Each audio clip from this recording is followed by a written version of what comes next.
One of the things I wanted to take some time to show you is how to create letters, block letters, that don't necessarily use curves. When we work with perspective, we're always checking the corners, and having corner points tends to make it easier when you're trying to add dimension.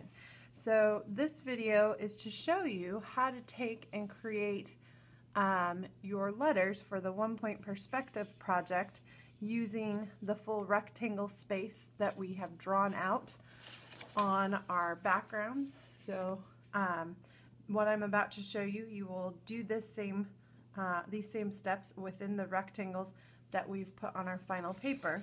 This is just a chance to show you how to do each of the letters because I'm not sure what letter you might need, so you can watch through the video, pick out the letter that you need, watch that section, and that should help you as you write your name in block letter for your 1-point perspective drawing.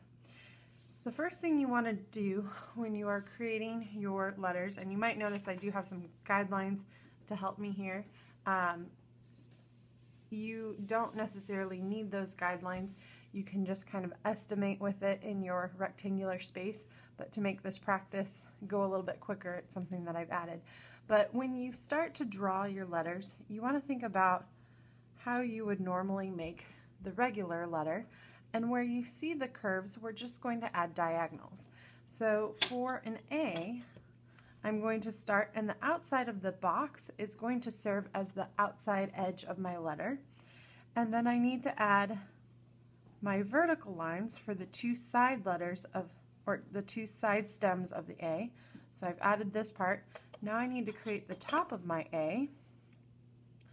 So I'm going to line up my ruler, add a nice horizontal line there, and then I need to create the inside dash of my A.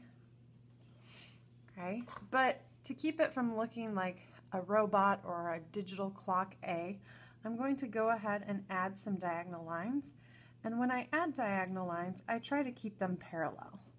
So now you can see here that I've got the shape of my A, and I can go back through and erase the lines that I no longer need. So wherever I don't want to see a line, I just go in and I erase it. So there's my A. So for my B, I need to think about where my curves are. Again, I'm going to use diagonals to form that. So the easiest way to create a B, start with your vertical line on both sides. Start with a horizontal line at the top. Start with a horizontal line at the bottom. And then we're also going to have two horizontal lines in the middle. So essentially you're creating what I call a figure 8 shape. This is our basic starting point for most complicated letters. Then I'm going to go ahead and I'm going to add my diagonals. So I want to start to create the feel of a curved B. So I'm going to go ahead and add in my diagonal here. So there's one.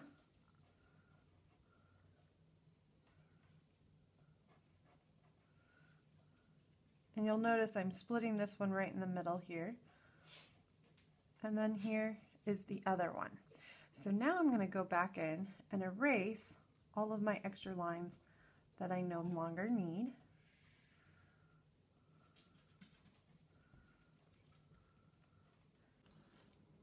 Okay, sorry about that. My iPad ran out of space for recording, but as you could see, I was pretty much done drawing the B. Then I just went through and erased the lines that I no longer needed to create a B that looked something like this. So for the C, again, a lot of times you'll start with your up and down vertical lines on both edges, trying to keep the spacing somewhat similar. Then you'll also, this is what I call the O starting point. So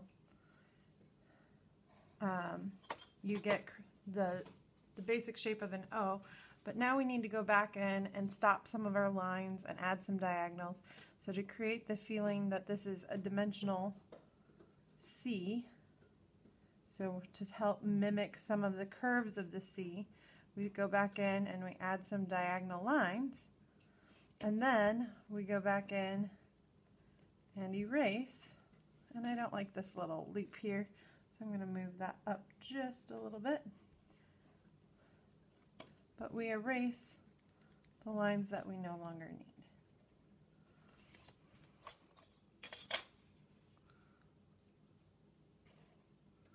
D, you're starting in that same pattern.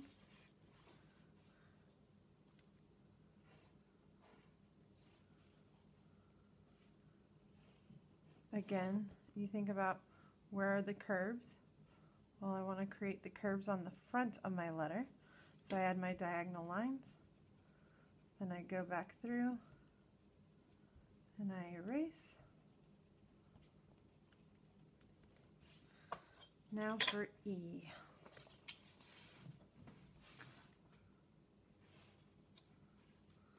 So I start with the back, then I'm just going to add the horizontal lines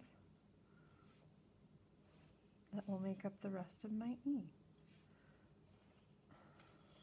Once I've done that, then I go in and I erase my extra lines that I no longer need. So there's my E. So if you look, it should look something like that for the first row.